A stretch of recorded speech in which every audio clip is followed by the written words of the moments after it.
আমি আজকে চিন্তা করেছি যে সূরা ইয়াসিন থেকে আপনাদেরকে আমি শোনাবো। প্রথম থেকে শুরু করব, যতদূর পর্যন্ত আল্লাহ পাক আমাকে বলার তৌফিক দেন আমি ততদূর পর্যন্ত আপনাদেরকে শোনানোর চেষ্টা করব ইনশাআল্লাহ। তা এই সূরার একটু শানে নুজুল হচ্ছে, এই সূরাটা মক্কাতে নাজিল হয়েছে। রসুলের প্রতি সূরা দুইভাবে নাজিল হয়েছে, একটা হচ্ছিল মক্কা আর একটা হচ্ছে মাদিনা। আল্লাহ পাক তিনি একভাবে সূরা নাজিল করতেন, যদি চাইতেন তাহলে একভাবে, কিন্তু রসুলের জীবন দুই রকম হয়ে গেছিলেন, মানে দুই রকম বিপদে তিনি পড়েছিলেন।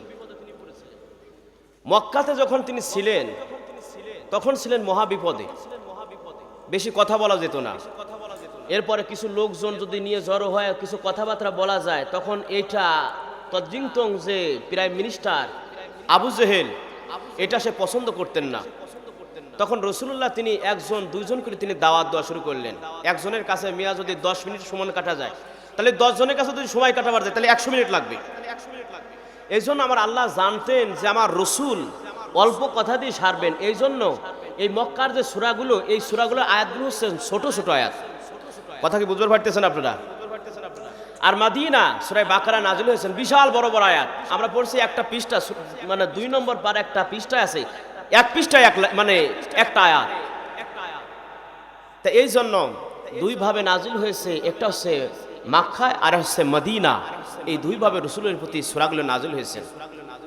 তবে এই সূরার ভিতরে আমি একটা আয়াত তালাশ করে পেয়েছি, যা এই আয়াত অন্য কোনো মানুষের ক্ষেত্রে বলা হয় নাই, আমার রসুলের ক্ষেত্রেই শুধু একমাত্র বলা হয়েছে। পৃথিবীতে একজন ব্যক্তি আছেন যে হচ্ছে সরল পথের উপর প্রতিষ্ঠিত এক ব্যক্তি। কয় ব্যক্তি বলেন? তিনি কে? বিশ্ব নবীজি, আমাদের নবী মুহাম্মদ সাল্লাল্লাহু আলাইহি ওয়াসাল্লাম। তিনি এই সূরার মধ্যে পাওয়া যায় আমার রসুল তিনি ছিলেন মানে সিরাতাল মুস্তাকিম, এই মুস্তাকিম পথের উপর প্রতিষ্ঠিত আমার রসুল ছিলেন। অন্য কোনো ব্যক্তিকে এই কথা বলা হয় নাই। তা আল্লাহ পাক আমাদেরকে আসার এবং বসার তৌফিক দিয়েছেন। সেই মাবুদের দরবারে আমরা সকলেই আমরা সিজদানত হয়ে পড়ছি আলহামদুলিল্লাহ। সেই নবীর প্রতি, যে নবীকে আল্লাহ পাক পৃথিবীতে ইসলামের বিকাশ সম্পূর্ণ ঘটিয়েছেন, সেই নবীর প্রতি আমরা মনকে উজাড় করে পড়ছি সাল্লাল্লাহু আলাইহি ওয়াসাল্লাম। তা এই সূরাটির মানে ফজিলত রাসূলুল্লাহ তিনি বলেছেন, যদি কেউ সূরা ইয়াসিন ঘুমানোর আগে যদি কেউ তেলাওয়াত করে, আল্লাহ রসুল বলেছেন তার জীবনের সব গুনাহ মাফ হবে এবং সে ঘুম থেকে যখন উঠবে তখন নিষ্পাপ মাসুমের মতন সে নিষ্পাপ হয়ে যাবে। বলেন সুবহানাল্লাহ। সে কি করবে? ঘুমানোর আগে তেলাওয়াত করবে, ফজর পর্যন্ত ফেরেশতা তাকে পাহারা দেবেন, তার জন্য দোয়া করতে থাকবেন। ফজরে তেলাওয়াত করবেন, তাকে সন্ধ্যা পর্যন্ত ফেরেশতারা দোয়া করতে থাকবেন এবং তাকে মানে আল্লাহ পাক তার সব গুনাহ মাফ করবেন। সে যদি মারা যায় সেই দিনে, তাহলে রাসূলুল্লাহ বলেছেন সে ব্যক্তি জান্নাতি। বলেন সুবহানাল্লাহ। এই সূরাটাকে বলা হয় যে ইয়াসিন আহদি কুরআন। সূরা ইয়াসিন হচ্ছে কুরআন শরীফের হচ্ছে হৃৎপিণ্ড। এই সূরাটি যদি কেউ তেলাওয়াত করে, আমি দেখেছি যারা অন্য অন্য মানুষ আছে তারা এই সূরাকে তেলাওয়াত করে এমন ভাবে, চেহারা যদি কেউ যদি মনে করে আমার চেহারাটাকে সুন্দর করব, তাহলে সে যদি প্রতিদিন যদি এই সূরাটা পড়ে তার চেহারা ভালো হয়ে যাবে। বলেন সুবহানাল্লাহ। আল্লাহ তাআলা রাব্বুল আলামিন তিনি পৃথিবীতে একজন ব্যক্তিকে শুধু বলেছেন সিরাতাল মুস্তাকিমের প্রতি প্রতিষ্ঠিত। পৃথিবীর অন্য কোনো মানুষের প্রতি আল্লাহ পাক তিনি বলেন নাই, শুধু একজন ব্যক্তিকেই বলেছেন। আল্লাহ পাক তিনি বলেছেন সিরাতাল মুস্তাকিম। এই সিরাতাল মুস্তাকিমের পথ হচ্ছেন আল্লাহর পথ। কোন পথ বলেন? রব্বুল আলামিন তিনি জানিয়েছেন, এই সূরাটি যখন নাজিল হয়েছিল তদ্রিংতং কাফের, তার ভিতরে ছিল ইবনে খতাল, আবু জেহেল, উতবা সাইবারা এসে তারা যখন জড়ো হয়ে গেল আমার রসুলের কথাগুলো শোনার জন্য, আল্লাহ পাক বললেন রসুল রে আপনি খুশি হবেন না, এই সমস্ত মানুষজন যেগুলো এসেছে এগুলো কিন্তু ইসলাম প্রচার করতে আসে নাই, শুনতেও আসে নাই। এগুলো যেগুলো এসেছে এটা আপনাকে ক্রিটিসাইজ করার জন্যই কিন্তু এসেছে। তবে এরা বসে থাকুক, আপনাকে আমি এমন একটি ঘটনা দিব যে এই ঘটনাটি আপনি এদের সামনে উপস্থাপনা করবেন, তা এই ঘটনাটি ওর বাপও জানে না, দাদাও জানে না, ওরা থাকুক। আল্লাহ তাআলা রাব্বুল আলামিন বললেন, এই সমস্ত মানুষজন আপনাকে ডিস্টার্ব করছেন, বিরক্ত করছেন, খবরদার আপনি পিছপা হবেন না। রাসূল গো, আমি অন্য নবী যখন কষ্ট পেয়েছিলাম আমার কাছে বলেছিলাম, আমি আসমানে উঠায় নিয়ে গিয়েছিলাম। এক নবী কষ্টে বলেন, সাগরের ভিতরে যখন কষ্ট পেয়ে আল্লাহ আমাকে স্মরণ করলো, তখন আমি তার মাছের পেটের মধ্যে আমি ঢুকাইছিলাম, আমি সংরক্ষিত রেখেছিলাম। এরপরে এক নবী সে গাছের মধ্যে ঢুকেছিল, গাছের মধ্যে ঢুকার পরে যখন করার দিয়ে যখন চিরাই করেছিল, তখন সেই নবী শব্দ করেছিল। তখন আমি বললাম, তুমি যদি আর একবার শব্দ করো তাহলে তোমার নবুয়তের দরজার থেকে তোমার আমি নাম কেটে দিব। হে রাসূল, আমি আপনাকে দুনিয়া থেকে উঠাবো না, কাফেরদের হাতে আপনার মায়ের খাওয়াতে মেরেও ফেলবো না, শুধু আপনাকে আমি দেবো সান্ত্বনা। আল্লাহ পাক রব্বুল আলামিন বলেন, ইন্না নাহানু নাযালনা যিকরা ওয়া ইন্না লাহু লাহাফিজুন। এটা একটু খেয়াল করবেন, আমি এর ব্যাখ্যা পড়ছি। যদি আল্লাহ পাক তিনি বলছেন ওয়া ইন্নাহু লাহাফিজুন, যদি ইন্নাহু কেটে দিতেন আয়াতের অর্থ যা আছে তাই থাকতো। অথচ আমার আল্লাহ পাক ইন্নাহু ব্যবহার করে আয়াতের গুরুত্ব বাড়ায় দিলেন এবং যারা কোরআন প্রচার করবে তাদেরকে সাহস দিয়ে দিলেন। তার মানে যে কোরআন প্রচার করবে কোনো রামবাম নাস্তিক দেখে ভয় পাবে না, কোনো জাহান্নামের কীটকে সে ভয় পাবে না, একমাত্র ভয় পাবে কাকে বলেন? হযরত ওমর রাদিয়াল্লাহু আনহু হতে বর্ণিত কলা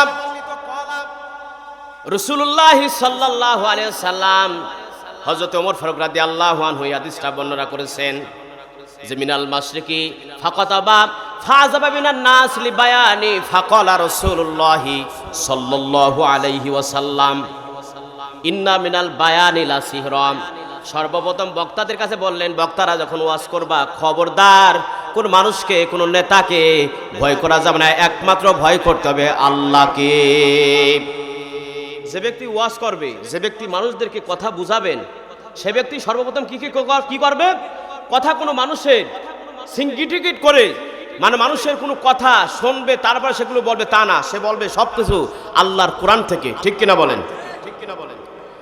আল্লাহ পাক সূরা সফের ভিতরে 2 নম্বর আয়াতে আল্লাহ পাক বললেন, ইয়া আইয়ুহাল্লাযীনা আমানু লিমা তাকুলু মা লা তাফআলুন।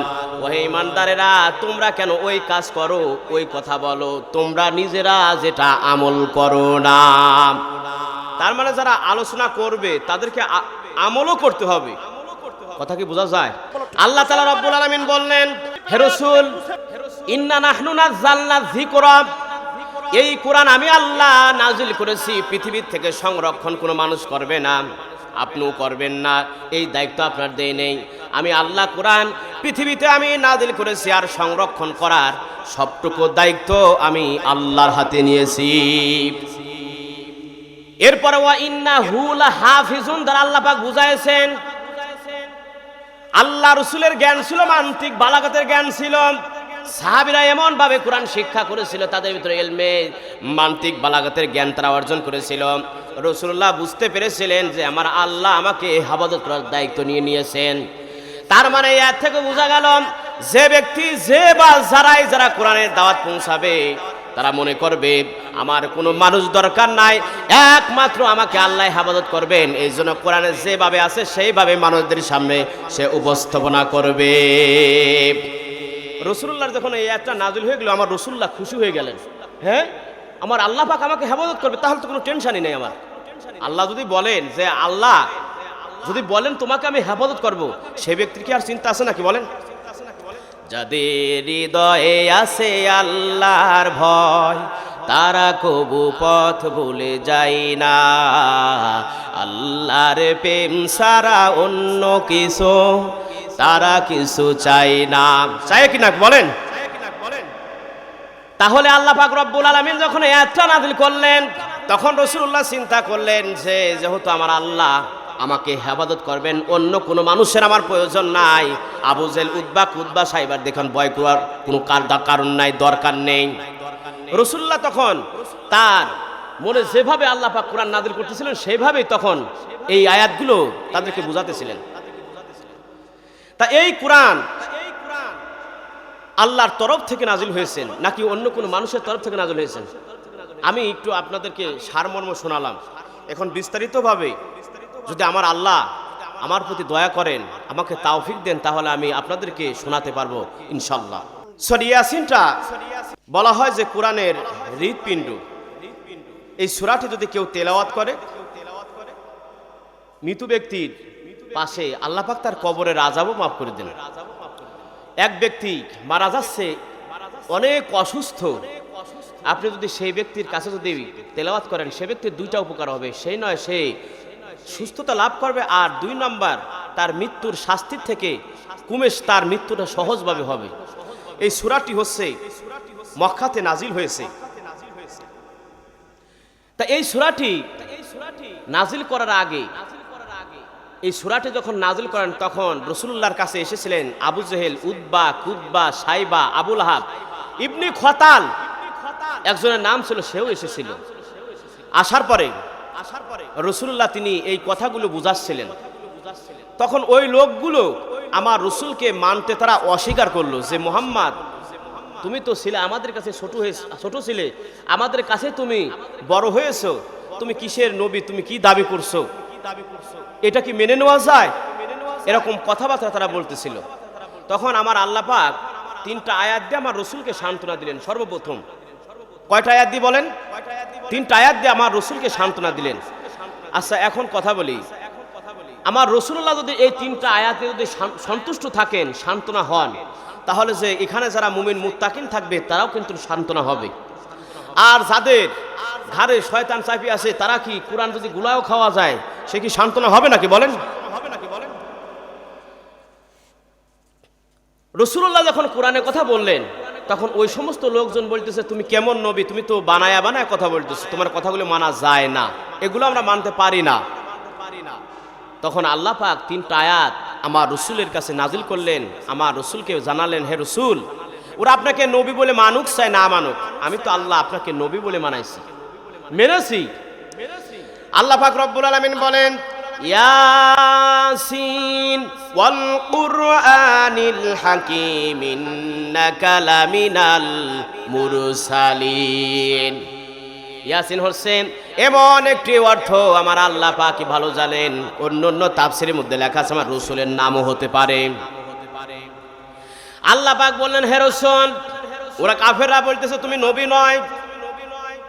আমি বললাম ওয়াল কুরআনিল হাকীম, প্রজ্ঞাময় কোরআনের কসম, পৃথিবীতে যত বিজ্ঞান আছে বিজ্ঞানের আব্বা হচ্ছে কোরআন, সেই কোরআনের কসম খাই আমি আল্লাহ বলছি, ইন্নাকা লামিনাল মুরসালিন।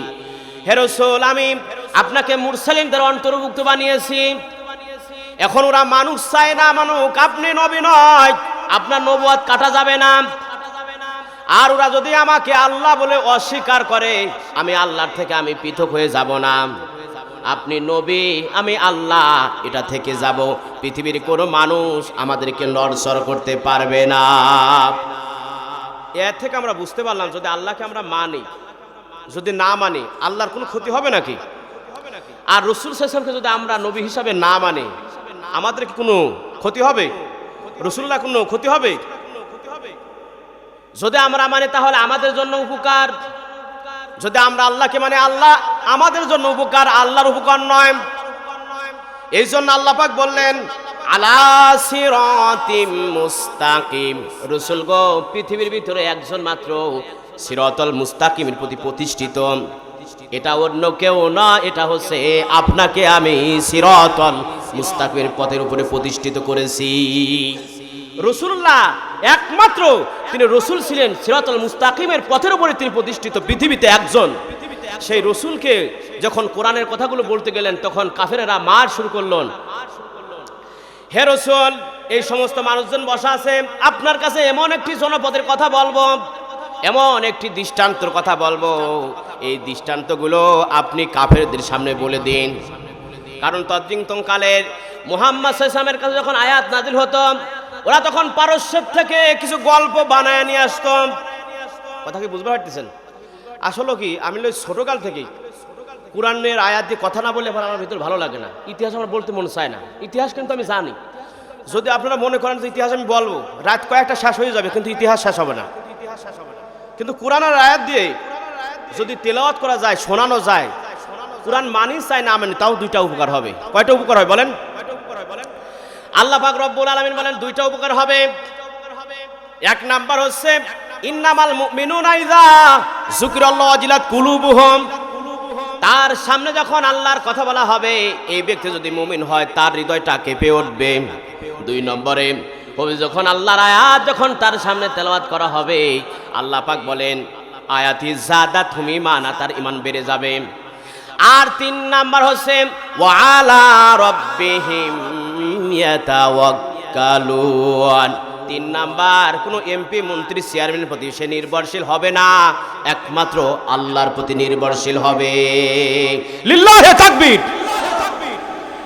মুমিনেরা মুত্তাকিনেরা শুধু একমাত্র আল্লাহর প্রতি নির্ভরশীল হবে, সে কোনো রামবাম কোনো নাস্তিকের প্রতি নির্ভরশীল হতে পারে না। ঠিক কিনা বলেন?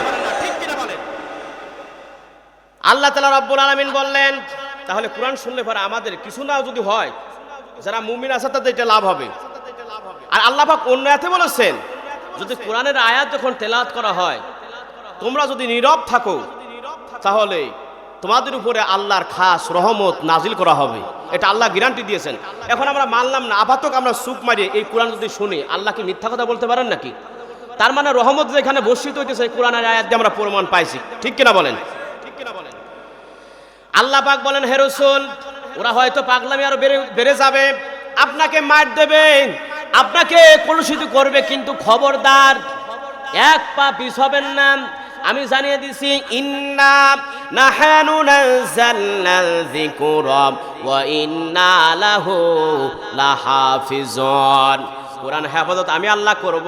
ওয়া ইন্নাহু দ্বারা আল্লাহ রসুলকে বোঝানো হয়েছে, রসুল কোরআন যেভাবে হেফাজত আমি আল্লাহ করব, সেইভাবে আমি আল্লাহ আপনাকেও আমি হেফাজত করব। এখান থেকে যারা কোরআন প্রচার করেন তাদেরকে এখান থেকে আয়াত থেকে শিক্ষা নিয়ে দরকার, যে কোরআন যদি আপনি প্রচার করেন, হতে পারে আপনার জেল, হতে পারে জরিমানা, হতে পারে অনেক কিছু, কিন্তু হেফাজত করবেন কিন্তু একজন। সে কে বলেন? এখানে কেউ কি বলতে পারবেন যে হুজুর আমি আজীবন বাঁচি থাকবো, এরকম কোন ব্যক্তি আছেন?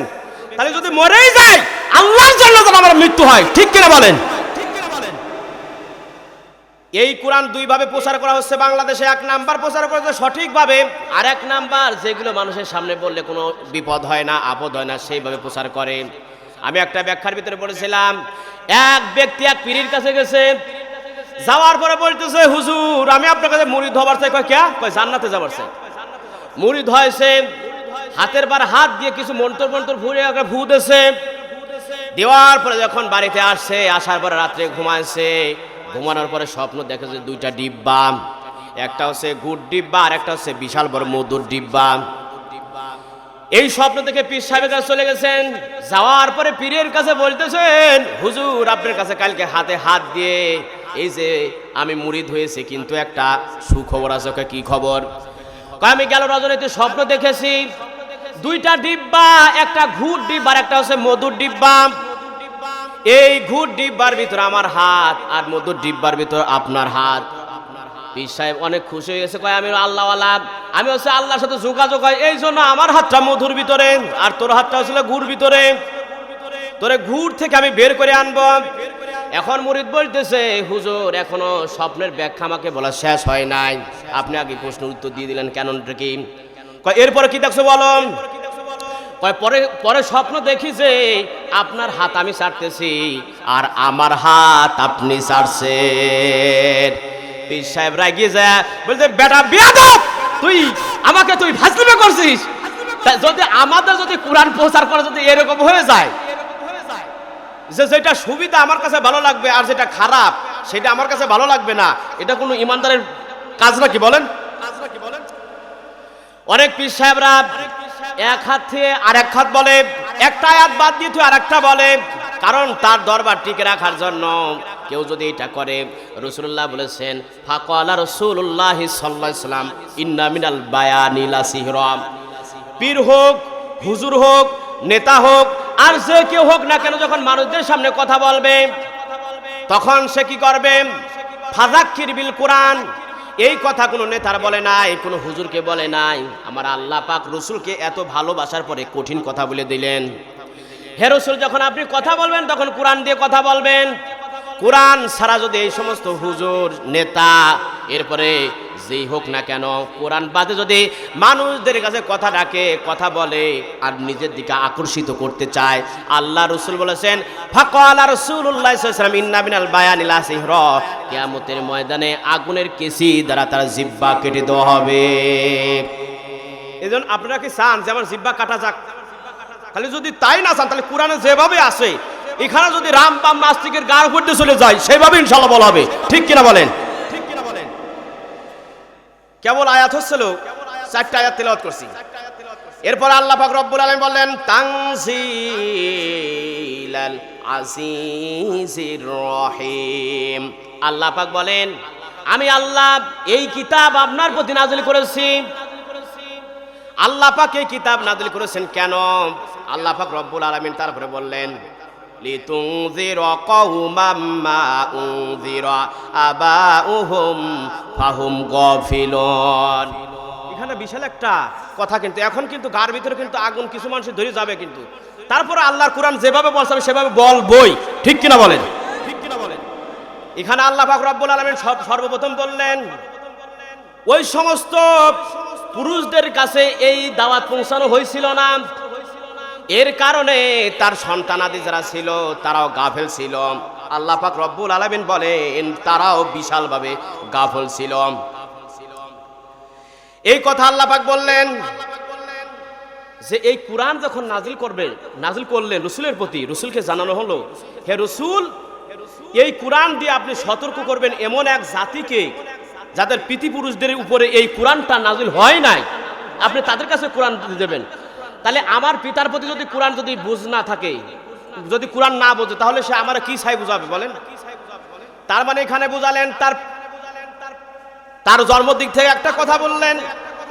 এই জন্য দেখা যায় বাংলাদেশে কিছু মানুষ আছে কোরআনের মাহফিলে এসে কোরআন বোঝে না, কোনো কিছুই বোঝে না, কিন্তু কোরআনের মাহফিলে এসে বাধা দেয়। আমার মন বলে কোরআনের আয়াত দিয়ে প্রমাণ করলো তাদের যে পিতা ছিল এই পিতাদের কাছে কোরআনের দাওয়াত যায় নাই, এই জন্যই হারামজাদা পয়দা আছে। ঠিক কিনা বলেন? আল্লাহ তাআলা রব্বুল আলামিন বললেন হে রাসূল, এই সমস্ত মানুষদেরকে আপনি যতই কোরআনের কথা বলেন আর না বলেন, এদের দুইটা এদের ঝামেলা আছে, দুইটা সমস্যা আছে। এক নাম্বার সমস্যা আছে রানালা কুলুবিহিম মা কানু ইয়াকসিবুন। অন্তর নিয়ে আমি গবেষণা করতেছি, অন্তর কি এখানে নাকি মাথার ভিতরে?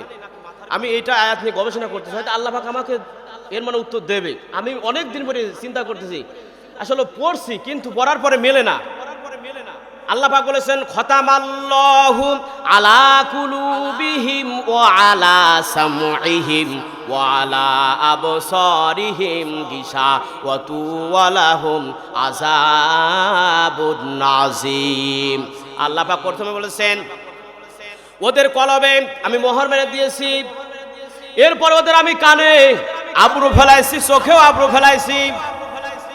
এই জন্য ওরা কোরআন বোঝে না, ওরা কোরআন শুনতে পারে না, ওরা কোরআন বুঝতে পারে না। রাসূল গো, আমি তাদের জন্য আযাবুন নাযীম, কঠিন শাস্তির ব্যবস্থা আমি আল্লাহ করে রেখেছি।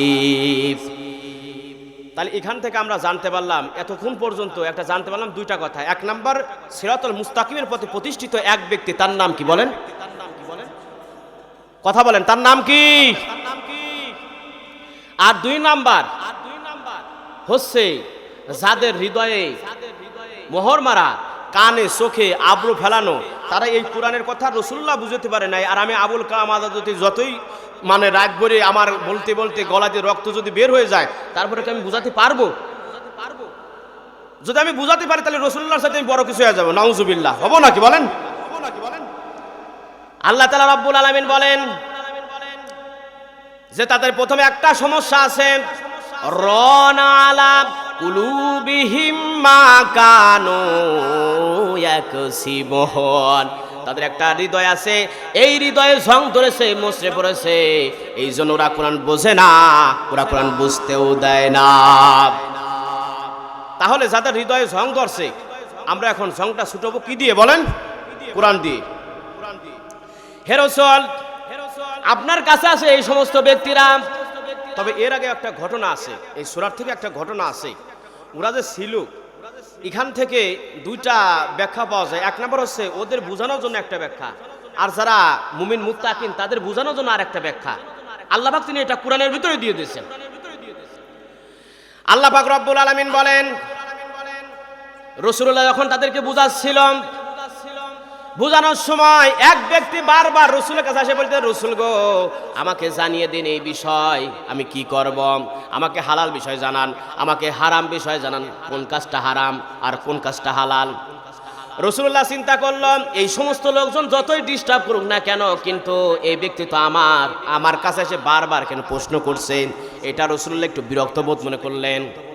এখান থেকে দুইটা শিক্ষা, কাফেরদের একটা শিক্ষা, আর যারা কোরআন শুনতেছেন হৃদয় দিয়ে তাদের জন্য একটা শিক্ষা।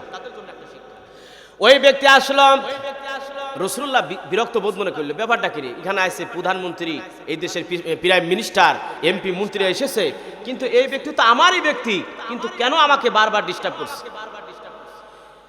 তার আলোচনা শেষ, এই সূরা ইয়াসিন তখন মানে এই যে মানে আলোচনা করতেছি এটাও তখন শেষ করে রাসূলুল্লাহ তিনি তার হুজরাখানায় প্রবেশ করছেন।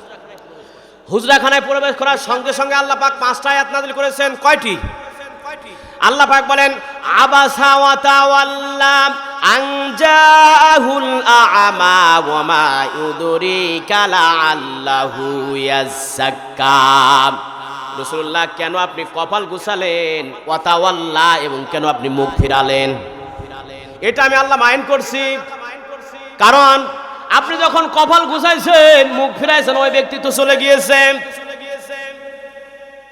ওমা ইউদরিকা লাআল্লাহু ইয়াযাক্কা। রাসূলুল্লাহ, আল্লাহ পাক বলেন, হে রাসূল, ওই ব্যক্তি এসেছিল পবিত্র হওয়ার জন্য। কিসের জন্য? এই আয়াত দিয়ে প্রমাণ পাওয়া যায়, যারা এখানে পবিত্র হওয়ার জন্য এসেছেন, এই কোরআনের কথাগুলো বলবো আর শুনবেন, শোনার পথে আল্লাহ পাক রব্বুল আলামিন গ্যারান্টি দিয়েছেন সে ব্যক্তিও পবিত্র হয়ে যাবে। আপনারা খুশি না বেজার? আল্লাহ পাক বললেন, রাসূল, আপনি কেন কপাল গুছালেন, মুখ ফেরালেন? আপনার দায়িত্ব ছিল শুধু কোরআনের কথাগুলো বলা, আর কোরআনের কথাগুলো যারা শুনবে, মানা না মানা তাদের ব্যাপার ছিল, আপনি শুধু কথাগুলো বলে দেবেন। আর ওই ব্যক্তি এসেছিল পবিত্র হওয়ার জন্য, অথচ আপনি কি করলেন, মনোযোগ দিলেন এই কাফেরদের দিকে। এই কাফেরদের দিকে মনোযোগ না দিয়ে যদি ওই ব্যক্তির দিক মনোযোগ দিতেন, ওই ব্যক্তি আমার নিকটবর্তী হয়ে যেত। তাহলে যারা কোরআন শুনছেন তাদের অবশ্যই কিছু না কিছু হলে পারেও তাদের উপকার হবে, ঠিক কিনা বলেন? আল্লাহ পাক তারপরে বললেন, হে রাসূল, এই যে আপনার সামনে বসা আছে কয়েকজন লোক, আমি কিন্তু প্রথম থেকে শুরু করছি, কয়েকজন লোক ছিল, তাদের নামও বলছি, ইবনে খতাল, আবু জেহেল, উতবা, কুতবা, সাইবা, আবু লাহাব, এরপরে ওয়ালিদ ইবনে মুগিরা, এরা সকলে আসছে। তারা কিন্তু আমাদের মতন কিন্তু জ্ঞান বুদ্ধি একেবারে হালকা ছিল না, তাদের জ্ঞান বুদ্ধি অনেক ছিল। তারা আরবি এত জানতো, ওই জামানার তারা কবি বলা হতো তাদেরকে। এত জানার পরেও তারা কিন্তু এই কোরআনের দিক তারা কিন্তু ফিরে আসে নাই। তার মানে কি, তকদির থাকতে হবে, নিজের কপাল থাকতে হবে। এই কপাল যাদের খারাপ, তারাই এই কোরআন শুনবে না, তারা উঠে একেবারে দূর দূর করে চলে যাবে, ঠিক কিনা বলেন? কথা বলেন, ঠিক কিনা? আল্লাহ পাক রব্বুল আলামিন বললেন, হে রাসূল, আপনি তাদেরকে যতই বুঝান, ওয়াসাওয়াউন আলাইহিম আনযারতাহুম আম লাম তুনযিরহুম লা ইউমিনুন। হে রাসূল, আপনি তাদেরকে কোরআনের কথা বলেন আর না বলেন, উভয় সমান। লা ইউমিনুন, ওরা ঈমান আনবে না। ইন্নামা তুনযিরু মান ইত্তাবাআল যিকরা ওয়া খাশিয়ার রাহমানা বিল গায়বি ফাবাশশিরহু বিমাগফিরাতিন ওয়া আজরিন কারীম। আল্লাহ পাক রব্বুল আলামিন বলেন, যারা কোরআন শুনবে তাদের কাছে শোনান কথাগুলো, আর দয়াময় আল্লাহকে না দেখে যারা ভয় করেছে তাদের কাছে দুইটা সুসংবাদ দিয়ে দেন। এক নাম্বার সুসংবাদ দিয়ে দেন যে এক নাম্বার বিল গয়বি মাগফিরাম, এক নাম্বার সুসংবাদ দিয়ে দেন তাদের জীবনের সব গুনাহ আমি আল্লাহ মাফ করে দিলাম। এখানে যে আপনারা কোরআন শুনলেন, যদি মন থেকে শোনেন তাহলে আল্লাহ ঘোষণা দিয়েছেন, এক নাম্বার ঘোষণা দিয়ে দেন। এটা হচ্ছে মুজাররের সিগা, কিন্তু এটা মানে অতীত ভবিষ্যৎ বর্তমান। এখানে যারাই এটা করবে তাদের জন্য দুইটা সুসংবাদ। কয়টা বলেন? এক নাম্বার তাদের বলে দেন তাদের জীবনের গুনাহ মাফ করে দিলাম। এখানে যদি কেউ এখন মন দিয়ে যদি কোরআন শুনে থাকেন, মন থেকে যদি মানার জন্য চেষ্টা করেন, এই নিয়েতে আসছেন, তাহলে আল্লাহর এই কোরআনের এক ঘোষণা দিয়েছে আপনি নিষ্পাপ। আপনি যতবার গুনাহ হন না কেন আল্লাহ পাক আপনাকে মাফ করে দিয়েছেন। দুই নাম্বার ঘোষণা দিয়ে দেন, শুধু তাই না, বিমাগফিরাতি ওয়া আজরিন কারীম। রাসূল গো তাদের সুসংবাদ দেন সেই উচ্চ জান্নাতের। বলেন সুবহানাল্লাহ। হে রাসূল আপনি তাদের কাছে একটা দৃষ্টান্ত বর্ণনা করেন। এখন এরা তো কোরআন শুনবে না, এরা কোরআন মানবেও না, তাদের কাছে একটা দৃষ্টান্ত দেন সেই জনপদের। আল্লাহ পাক বলেন ওয়াদুরিবু লাহুম মাসালান আসহাবাল ক্বরিয়া ইয জাআহাল মুরসালুন। এক ব্যক্তি ছিল হাবিব বিন নাজ্জাশী। এই ব্যক্তির সঙ্গে দেখা হয়েছিল ইস্তাকিয়া শহরে। এই ব্যক্তির দেখার পরে দুইজন দেখলো রাসূল, দুইজন রাসূল ছিল, আর তার হাতে ছিল একটা মূর্তি। কি ছিল বলেন? এর দ্বারা প্রমাণ করলো হাতে ছিল মূর্তি। তার গায়ে ছিল কুষ্ঠরোগ। তার টাকা পয়সার অভাব ছিল না, কিন্তু কুষ্ঠরোগ ভরা ছিল। এই রোগটা সারার জন্য সে অনেক চেষ্টা করেছিল, পারে নাই। আর তার কাছে যে মূর্তি ছিল, বারবার মূর্তিকে বলতো, মূর্তি রে আমাকে সুস্থ করো, আমাকে একটু ভালো করে দাও, আমার কুষ্ঠরোগকে আমাকে নিরাময় করে দাও। মূর্তির কি ক্ষমতা আছে? এইবার কিন্তু লেজে কিন্তু পারা লাগবে। আল্লাহ তাআলা রব্বুল আলামিন তো বললেন, হে রাসূল আপনি সেই দৃষ্টান্ত, জনপদের দৃষ্টান্ত এদের কাছে বলেন। যদি এরা মানুষ হয়ে থাকে তাহলে অবশ্যই কোরআন মেনে নেবে, আর যদি এরা যদি মানুষ না হয় তাহলে কোরআন মানবে না। আল্লাহ পাক বললেন, তখন সেই দুইজন রাসূল কি করলো? তাদের কাছে বলল যে এই মূর্তি যদি পূজা করো, মূর্তি যদি বানাও, ভাস্কর্য যদি বানাও, তাহলে তোমাকে উপকার করতে পারবে না, তোমার ক্ষতি করতে পারবে না। কি কোন? আর ৭০ বছর পরে ইবাদত করতেছে, এই মূর্তির আমরা গুণগান করতেছি, আর এর কাছে বলতেছি যে আমার কুষ্ঠ রোগটা ভালো করে দাও, হয়তো দিতে পারে। তখন দুইজন রাসূল বলতেছে না না পারবে না। দুইজন রাসূল বলল যে না এটা পারবে না। তখন বলতেছে তাহলে আমার রোগ ভালো হবে কি কাজ করলে? কয় একমাত্র আল্লাহর প্রতি যদি ঈমান আনো তাহলে তুমি কুষ্ঠ রোগ থেকে বেঁচে যাবে। কয় কি কোন? ৭০ বছর বয়সে যে কুষ্ঠ রোগটা আমার ভালো হয় নাই, আপনি শুধু আমার কালেমা পড়ায়া দেবেন আর আমি কুষ্ঠ রোগ ভালো হয়ে যাব। তখন সে হাসা শুরু করলো। আল্লাহ পাক রব্বুল আলামিন এই জন্য বললেন, হে রাসূল আপনি জানিয়ে দেন সেই দৃষ্টান্ত। ওয়াদুরিবু লাহুম মাসালান আসহাবাল ক্বরিয়া ইয জাআহাল মুরসালুন। দুইজন মুরসালিন এসে, দুইজন নবী এসে তাদেরকে দাওয়াত দিল। ওই ব্যক্তিকে দাওয়াত দেওয়ার পরে এরপরে কালেমা পড়লো। ইস্তাকি শহরে তার সঙ্গে দেখা হলো। সে এবং কি করলো? কালেমা পড়ে নিল। পড়ার সঙ্গে সঙ্গে তারা হাত দিল গায়ে, সঙ্গে সঙ্গে তার কুষ্ঠরোগ ভালো হয়ে গেল। মুসলমান কোনো মুমিন মুত্তাকিন এরা কোনো মূর্তি তৈরি করতে পারে না, কোনো ভাস্কর্য এরা বানাতে পারে না। মুসলমান শুধু একমাত্র আল্লাহর প্রতি নির্ভরশীল থাকবে, ঠিক কিনা বলেন? আর ভয় পাবে একমাত্র আল্লাহকেই, ঠিক কিনা বলেন? কথা কি বুঝবার পারছেন নাকি আরো একটু ভেঙে বলবো? তার মানে বোঝা গেল যে কেউ যদি মূর্তি পূজা করে তাহলে তার কুষ্ঠরোগ হওয়ার সম্ভাবনা আছে। এর দ্বারা প্রমাণ পাওয়া গেল কোনো মুসলমান মূর্তি পূজা করে না, মুসলমান মূর্তি বানাতেও পারে না। মুসলমানরা যারা মূর্তির কাছে যাবে, রাসূলুল্লাহ 1400 বছর আগে একটা হাদিস বলে দিয়েছিলেন, ও আমার সাহাবীরা শোনো, এমন একটি জামানা আসবে, সেই জামানার মানুষেরা নামাজ পড়বে, রোজা করবে, হজ করবে, যাকাত দিবে, দেওয়ার পরেও তারা মূর্তি পূজা করবে। রাসূলুল্লাহর এই কথা শুনে সাহাবীরা আশ্চর্য হয়ে গেলেন। নবী গো এমন একটি কথা বললেন, এই কথাটা বুঝতে পারি নাই। আল্লাহর হাবিব বলেন তখন আকাশ থেকে গজব নাজিল হবে। সাহাবীরা বললেন ইয়া রাসূলুল্লাহ এই গজব কি? আল্লাহর গজব কয় না, নিজেরাই বানাবে। তখন সাহাবীরা অন্য অন্য চিন্তা করলো যে গজব আবার কেমনে নিজেরা বানায়। এই গজবটা যখন যাদের মাথার উপর পড়বে তারা জাহান্নামী, তারা জাহান্নামে চলে যাবে। একটা কথা চিন্তা করেন, এই গজব বানাবে কারা? নিজেরাই বানাবে। এবং এই গজব যাদের মাথার উপর পড়বে তারা জাহান্নামে যাবে। তাহলে এখন আপনারা বলেন গজব কার কার মাথার উপর আছে? আমরা কি বলতে পারবো? তাহলে রাসূলুল্লাহর হাদিস দিয়ে আমরা প্রমাণ করবো যে কার উপরে এই গজবগুলো মাথার উপরে গেছে। রাসূলুল্লাহ 1400 বছর আগে বলেছিলেন, এখন তা বাস্তবায়ন হলো।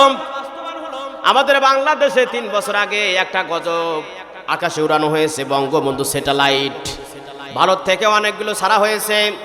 আমরা ফেসবুক ইউটিউবের মধ্যে দেখেছি বাংলাদেশে একটা সীমান্ত আছে, এই সীমান্তর ভিতরে যে ভারতের স্যাটেলাইটগুলো ছিল এই স্যাটেলাইটগুলো বাংলাদেশের সীমান্ত এসে তারা পৌঁছাইছে।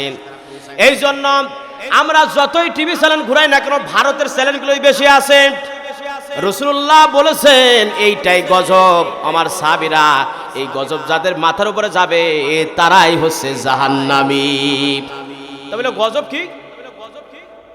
রাসূলুল্লাহ তখন বললেন, আমার সাহাবীরা শোনো, এই গজবের ভিতরে মানুষ মূর্তি পূজা করবে, নামাজ পড়বে, হজ করবে, যাকাত দিবে, তারপরেও তারা এই গজব থেকে বেঁচে থাকতে পারবে না, তারা মূর্তি পূজা করবেন। তখন সাহাবীরা বললেন কি ইয়া রাসূলুল্লাহ আপনি জানিয়ে দিন সেই গজব কি, সেই মূর্তি পূজা কি? অনেক মানুষ আছে, অনেক পুরুষ মানুষ আছে, অনেক মহিলারা আছে, নামাজ পড়ে ঠিক মতন 5 ওয়াক্ত, এরপর হয়তো সামনের কাতারে অমন ভাবে কান্নাকাটি করে, ঠিক আছে, তারপরেও এরপরে রাসূলুল্লাহ বললেন এই ব্যক্তি গজবে পতিত হয়েছে, এই ব্যক্তি জাহান্নামী, এই ব্যক্তি মূর্তি পূজা করছে। এখন আমরা চিন্তা করলাম মূর্তি পূজা কেমনে করে, এখন বোঝা গেছে। স্টার জলসা, জি বাংলা, কিরণমালা এই সমস্ত আমরা দেখি কিনা বলেন?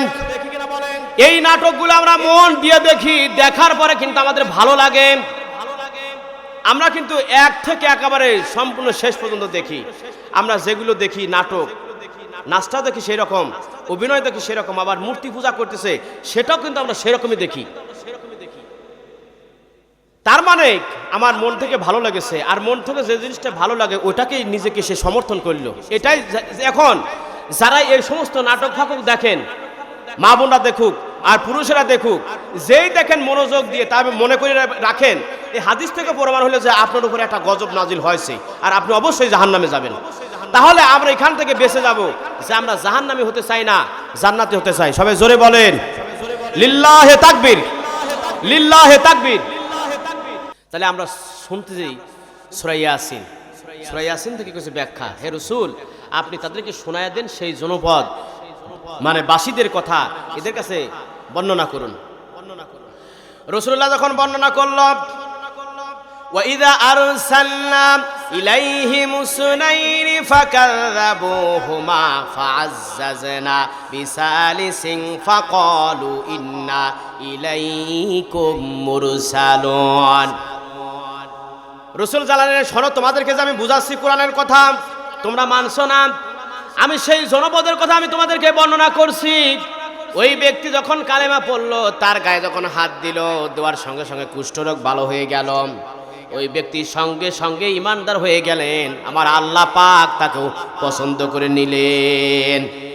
তার মানে এই কথার দ্বারা বোঝা গেল যদি কেউ কোরআন ভালো লাগে তাহলে ওই ব্যক্তিকে কে পছন্দ করবেন বলেন? এরপর ওই 2 ব্যক্তির কথা বললেন। 2 ব্যক্তি এসেছিল মানুষদের কাছে কোরআনের কথা বলার জন্য, আল্লাহর কথা বলার জন্য।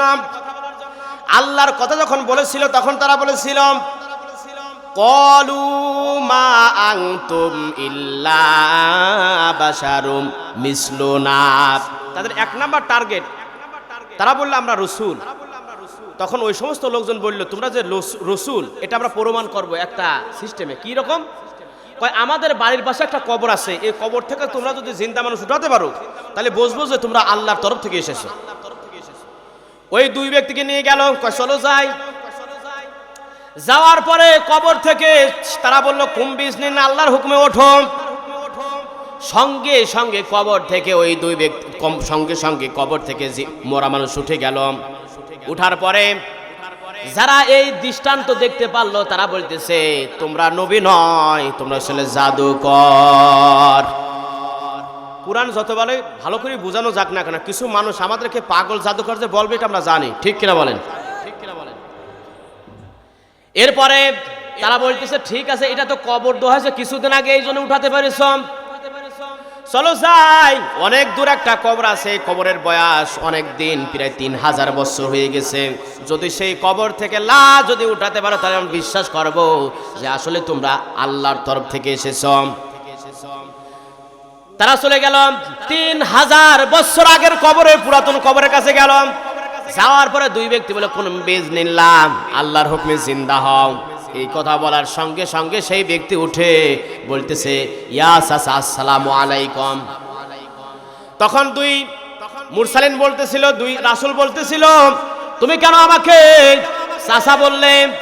তখন সে বলতেছে যে আমি হচ্ছে সেই জামানার, আমি একজন নবীর ছেলে, হযরতে নূহ আলাইহিস সালামের সন্তান, আমি হচ্ছি শাম।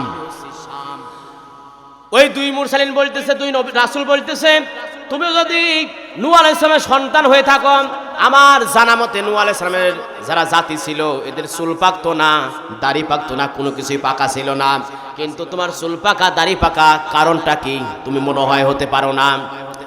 কয় না না না, যখন আপনি আমার কবর দিকে ইঙ্গিত করেছেন কুম বিজনিল্লাহ, এই কথা বলার সঙ্গে সঙ্গে আমার মনে হলো যে কিয়ামত অনুষ্ঠিত হতে যাচ্ছে। এই চিন্তা করতে করতে আমার মাথার চুল, আমার মুখের দাড়িগুলো পেকে গিয়েছে, বলেন সুবহানাল্লাহ। এত আমি পেরেশানি ছিলাম যে কিয়ামতে এখন কেমনে আমি আল্লাহর কাছে বিচার হিসাব দেব। আল্লাহর কাছে যে প্রতিটা মানুষের হিসাব দিতে হবে, এটাকে আমরা বিশ্বাস করি? ইমানদার কিন্তু তাদের ভিতরে 5টা গুণ পাওয়া যাবে ইমানদারের ভিতরে। 1 নম্বরে তারা আল্লাহকে না দেখে বিশ্বাস করবে। আল্লাহকে কি করবে? যদি আল্লাহকে কেউ যদি না দেখে বিশ্বাস করে, আল্লাহ পাক ঘোষণা দিয়েছেন কদ আফলাহাল মুমিনুন, হে রাসূল আপনি জানিয়ে দিন তারাই হচ্ছে মুমিন। কিন্তু আমাদের এলাকার কথা এখন বলতেই হবে। আমাদের এলাকায় কিছু কিছু মানুষ আছে তারা কয় আমরা আল্লাহরে দেখায়া দেব, বলে কিনা বলেন?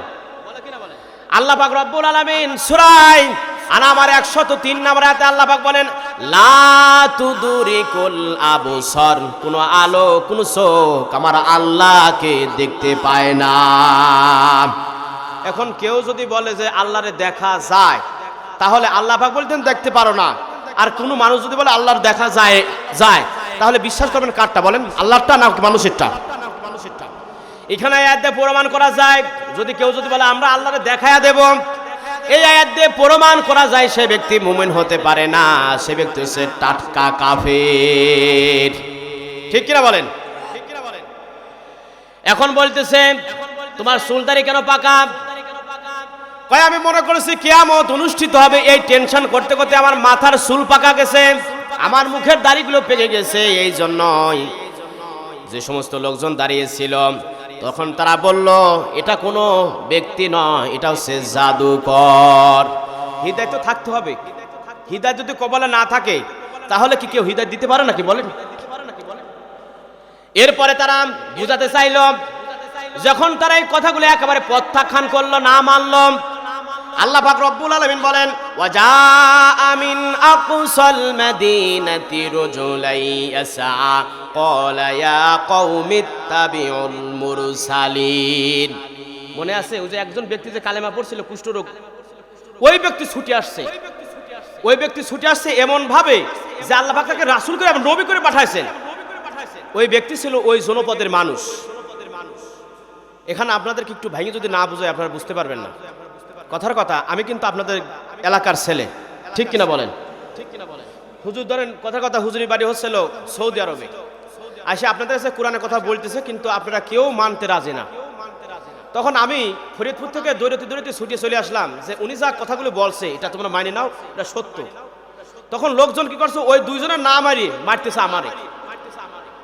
এই সিস্টেম শুরু হয়ে গেল। আল্লাহ পাক বললেন ওয়াজা মিন আকসাল মাদিনাতি রাজুলাই ইয়াসা ক্বালা ইয়া কওমিত্তাবিউল মুরসালিন। তারা বলতেছে এরা দুইজন মুরসালিন, এদের কথাগুলো মেনে নাও। তখন লোকেরা তাকে মার শুরু করলো। তাকে কি করলো? এরপরে মার খেতে খেতে আরেকটা সে কথা বলে ফেললো, ইত্তাবিউ মান লা ইয়াসআলুকুম আজরা ওয়া হুম মুহতাদুন। বলতেছে এরা যে কথাগুলো বলতেছে এর বিনিময়ে তোমাদের কাছে খাবার চায় না, টাকা চায় না, পয়সা চায় না, কোনো কিছু চায় না। এরা নিঃস্বার্থে তোমাদের কাছে কোরআনের কথাগুলো বলতেছে, আল্লাহর কথাগুলো বলতেছে, তোমরা মেনে নাও। তখন তারে মার আরো বেশি শুরু করলো। আমি ইবনে তাফসিরে ইবনে কাসিরের মধ্যে পড়েছি, মারিফুল কোরআনের মধ্যে আমি এরকমই পড়েছি। যখন মার শুরু করলো, অর্ধেক যখন মৃত্যু, তখন তার নাকে ঘিরান চলে আসতেছিল। এরপরে তার চোখের সামনে জান্নাতগুলো দেখা যাচ্ছিল। তখন সে বলেছিল ওয়ামালি আলা আবুদুল্লাযী ফাতারানি ওয়া ইলাইহি তুরজাউন। হায় রে কপাল খারাপ, আমার জাতির মানুষেরা কোরআন মানলো না, ওরা কোরআন শুনলো না, ওরা কোরআন বুঝতে পারলো না। এই রসুলদের কথাগুলো যদি মেনে নিত, আমি যা পেয়েছি এইটা যদি ওরা জানতে পারতো, ওরা বুঝতে পারতো, তাহলে কোরআন অবশ্যই রসুলদের কথাগুলো মেনে নিত। এরা রসুলদেরকে তিনটা অপবাদ দিয়েছিল। কয়টা অপবাদ দিয়েছিল বলেন? ওই যারা সামনে ছিল এরা শুধু তিনটা অপবাদ দিল। আল্লাহ পাক এখানে জানাইছেন তারা তিনটা অপবাদ দিল।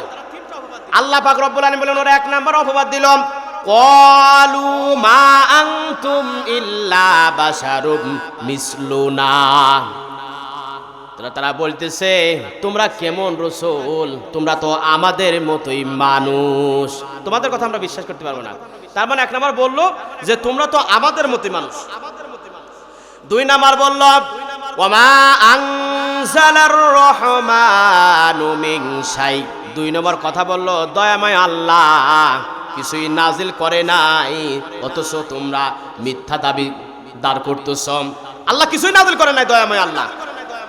তাদের কাছে যে কথাগুলো আসছিল, এই কথাগুলো, এই যে আমি যে কথাগুলো বলতেছি কোরআনের কথা, এটা কি আমার নিজের কোনো কথা বলতেছি? তাদের কাছে অপবাদ দিল তোমাদের কাছে কিছুই নাজিল হয় নাই। এখন যদি আপনারা বলেন যে আপনি কিছুই জানেন, একজন মূর্খ, মানে এরকম একটা উত্তর তারা দিয়ে দিল। তিন নাম্বার কথা তারা বলল ইন আনতুম ইল্লা তাকযিবুন। তিন নাম্বার কথা বলল তোমরা যে কথাগুলো বলছো এটা সম্পূর্ণই মিথ্যা কথা। বলেন নাউজুবিল্লাহ। তোমরা যে কথাগুলো বলতেছো সম্পূর্ণই মিথ্যা। তখন আল্লাহ পাক আর একজনকে পাঠালেন, তারা ছিল দুইজন, আর একজনকে পাঠাইয়া তিনজন বানায়া বুঝালেন যে এইটা মিথ্যা নয়, এটা হচ্ছে সত্য, এটা হচ্ছে কমপ্লিট। তারা যে কথাগুলো বলছে একজন মহান আল্লাহ পাক রব্বুল আলামিনের কথা। তখন তাদের কাছে বলা হলো, তারা এটা অস্বীকার করেছিল তোমরা কথাগুলো মেনে নাও। তখন এই সমস্ত লোকজন কি করলো, রসুলের কথা তারা মানছিল না। ওখানে ছিল আবু জেহেল, উতবা, কুতবা, সাইব, আবু লাহাব, আর এক ব্যক্তি ছিল ইবনে খতাল। রসুল্লাহকে এমন ভাবে নির্যাতন করেছিল, এই সূরাটা মক্কায় নাজিল হয়েছিল। রসুল্লাহকে নির্যাতন করে মক্কা থেকে মেরে তাকে খাদালো কোথায়? মদিনায়। সে মদিনায় চলে গেল। 10 বছর পরে রসুল্লাহ তিনি আসলেন। আসার পরে রসুল্লাহর কাছে একটা তালিকা ছিল, সেই তালিকায় 14 জনের নাম লেখা ছিল। কয়জনের নাম লেখা ছিল বলেন? কথা বলেন। লিল্লাহে তাকবীর, লিল্লাহে তাকবীর। মাঝে মাঝে তাকবীর না দিলে শয়তান এসে এই কোরআনের মাহফিল বন্ধ করে। কারণ আমরা জানতে পেরেছি যে রাসূলুল্লাহ 40 বছর পর্যন্ত কোরআনের দাওয়াত দেন নাই। কয় বছর পর্যন্ত বলেন? আবু জেহেল, উতবা, কুতবা, সাইবা, আবু লাহাব আমার রসুলের প্রতি তাদের ভালো ধারণা ছিল, সুধারণা ছিল। তাদেরকে বলা হতো, রসুলকে বলেছিল যে মুহাম্মদ, তুমি তো মুহাম্মদ নয়, তুমি হচ্ছে আল আমিন। রসুল্লাহ যখন কোরআনের কথা বললো, তখন তারা বলতেছে যে মুহাম্মদ তোমার মাথা মনে হয় স্ট্রোক ঢিল হয়ে গেছে, তুমি পাগল, তুমি জাদুকর, তুমি যে কথা বলবে মিথ্যা, কাযযাব। কোরআন প্রচার করার কারণে। তার মানে শয়তান যখন কোরআন প্রচার করা যায়, শয়তান তখন একটু ভিড়, একটু ভার বেশি করে। এজন্য আমরা একটা তাকবীর দেব, ইনশাআল্লাহ তাকবীরের কারণে শয়তান এখান থেকে দূর হয়ে যাবে। লিল্লাহে তাকবীর, লিল্লাহে তাকবীর। তা শোনাচ্ছি সূরা ইয়াসিন থেকে। এই সূরা ইয়াসিনটা এখন পৃথিবীর বিভিন্ন জায়গায় গবেষণা করা হচ্ছে যে ইয়াসিন সূরাটা এত ফজিলতপূর্ণ, এতে কি হবে, কি করা যাবে। এখন দেখা গেল যে মানুষজনের হাত কেটে ফেললে মানুষ বাঁচে। এই ইয়াসিন সূরা দিয়ে তারা গবেষণা করছে। আমাদের এলাকায় এমন মানুষ আছে যে তার হাত নাই, সে বাঁচতেছে না। ইয়াসিন সূরার ভিতরে হাতের কথা বলা হয়েছে। পায়ের কথা বলা হয়েছে, তার পা সাক্ষী দেবে, হাত সাক্ষী দেবে। এখন বিজ্ঞান চিন্তা করেছে 1400 বছর আগে যে কোরআন দিয়ে বলেছিল যে মানুষের হাত কাটলেও বাঁচে, এখন বিজ্ঞান সেটা পেয়েছে যে না, কোরআন সত্য, এর মধ্যে কোনো ভুল নাই। ভুল আছে নাকি বলেন? আল্লাহ তাআলা রব্বুল আলামিন জানালেন। এরপরে যখন তারা এই কথাগুলো যখন মেনে নিল না, আল্লাহ পাক বললেন, রাসূল গো, ওদের কাছে কোনো হিদায়াত নাই, ওরা মানবে না, আপনি কষ্ট নেবেন না, কষ্ট পাবেন না। আমার রাসূলকে তারা বলল, হে মুহাম্মদ, তুমি কি বলো?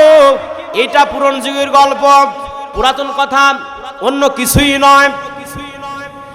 আল্লাহ পাক রব্বুল আলামিন আমার রাসূলকে শুধু সান্ত্বনা দিলেন, রাসূল গো, আপনি বিচলিত হবেন না, পেরেশান হবেন না, আমি আল্লাহ এই কোরআন নাজিল করেছি, এটা শোনালেন। আল্লাহ পাক বললেন, তানজিলাল আজিজির রহিম লিতুনযিরা কওমান মা উনযিরা আবাউহুম ফাহুম গাফিলুন। আল্লাহ পাক বলেন, হে রাসূল, পরকময়শালী আমি আল্লাহ, দয়াময় আল্লাহ এই কোরআন নাজিল করেছি লিতুনযিরা কওমান মা উনযিরা, যাতে করে আপনি মানুষদেরকে সতর্ক করতে পারেন। এখানে একটা কথা আছে, রাসূলের চাইতে পৃথিবীতে কোনো ভালো মানুষ ছিল নাকি বলেন? কোনো পীর সাহেব আছে? কোনো হুজুর আছে? এখানে চিন্তা করতে হবে, প্রতিটা আয়াতের ভিতরে আল্লাহ পাক অনেক কথা দিয়েছেন, অনেক কথা বলেছেন। আমরা যদি চিন্তা করি তাহলে এই আয়াতের মধ্যে যে কথাগুলো আছে এটা আমরা বুঝতে পারবো। এখানে আল্লাহ পাক বলেছেন লিতুনযিরা কওমান মা উনযিরা, হে রাসূল, আমি কিতাব নাযিল করেছি যাতে করে আপনি মানুষদেরকে সতর্ক করতে পারেন। এমন এক জাতিকে আপনি সতর্ক করবেন যে জাতির কাছে এই কোরআন আগেও পৌঁছায় নাই, পূর্বপুরুষদের প্রতি কোরআন পৌঁছায় নাই। রাসূল গো, আপনি তাদের কাছে এই কোরআনের দাওয়াতকে পৌঁছান। তবে শোনেন, আপনি যদি পৌঁছান তাহলে লা ইউমিনুন, এরা কিন্তু ঈমান আনবে না। কাউলু আলা আকসারিহিম ফাহুম লা ইউমিনুন। আল্লাহ পাক রব্বুল আলামিন বলেন, এদের কাছে আপনি যতই বুঝান না কেন, এরা ঈমান আনবে না। আল্লাহ পাক অন্য আয়াতে বলেন যে আবাউহুম ফাহুম গাফিলুন, এই সমস্ত আসলে গাফেল লোক, এদের কাছে যদি আপনি কোরআনের কথা বলেন তাহলে এরা কথা কিন্তু মেনে নেবে না। এরপরেও আপনি এই কথাগুলো তাদের কাছে আপনি পৌঁছায়া দিবেন, ঠিক কিনা বলেন? আল্লাহর হাবিব বললেন, ওগো আমার সাহাবীরা শোনো, তোমরা যখন জান্নাতের বাগানে প্রবেশ করবে তখন জান্নাত থেকে ফলগুলো আহরণ করবে। সাহাবীরা বললেন, ইয়া রাসূলুল্লাহ, দুনিয়ার ভিতরে জান্নাতের বাগান কোনটা আর ফল কোনগুলা একটু জানিয়ে দিন। রাসূলুল্লাহ বললেন, দুনিয়ার ভিতরে হালাকুজ জিকির, যেখানে আল্লাহর কথা হয়, রাসূলের কথাগুলো হয়, সেটা আল্লাহ পাক রব্বুল আলামিন সেটাকে রিয়াজুল জান্নাত হিসাবে ঘোষণা করে দেন। সাহাবীরা বললেন, ইয়া রাসূলুল্লাহ, সেই বাগানের ভিতরে ফল কোনগুলো? রাসূলুল্লাহ বলেন, সুবহানাল্লাহ, আলহামদুলিল্লাহ। যখন আল্লাহর বরত্বের কথা আসে, যখন এই কথাগুলো বলবা, একবার সুবহানাল্লাহ, একবার আলহামদুলিল্লাহ বলার সঙ্গে সঙ্গে তোমার জন্য জান্নাতের ভিতরে একটা ফল বাজেট করা হবে। এজন্য সুবহানাল্লাহ জোরে বলবেন, আলহামদুলিল্লাহ জোরে বলবেন, হয়তো নিজের উপকার হবে। আল্লাহ পাক রব্বুল আলামিন বলেন, আমি একটা বিষয় নিয়ে আলোচনা করব। তারা রাসূলের কথাগুলো তারা মেনে নিতে পারলো না। কত কথা শোনালো রাসূলুল্লাহ, দেখো তারা কিন্তু ওই ব্যক্তিকে মেরে ফেলার পরে সে জান্নাত দেখেছিল, তার নাকে জান্নাতের ঘ্রাণ আসছিল, তারপরেও তার জাতি মেনে নেয় নাই। তা তোমরা আপাতত আমার কথাগুলো মেনে নাও। এই কথা যখন মেনে না নিলাম, আল্লাহ পাক রব্বুল আলামিন জানালেন, হে রাসূল, ওরা কথা মানবে না, কারণ ওরা গাফেল হয়ে গেছে, ওরা গাফেল হয়ে গেছে। আল্লাহ পাক বলেন, খতামাল্লাহু আলা কুলুবিহিম ওয়া আলা সামউহিম ওয়া আলা আবসারিহিম গিশাওয়াতু ওয়া লাহুম আযাবুন আযীম। আল্লাহ পাক বলেন, ওদের একটা হৃদয় আছে, এই হৃদয়ে মোহর মারা আছে, ওদের কানে আব্রু ফেলানো, চোখে আব্রু ফেলানো। এই জন্য কোরআনের কথা যতই বলেন ওরা কোরআনের কথা শুনবে না। আযাবুন আযীম, এবং আমি আল্লাহ তাদের জন্য যন্ত্রণাদায়ক শাস্তি ব্যবস্থা রেখে দিয়েছি। বলেন নাউজুবিল্লাহ।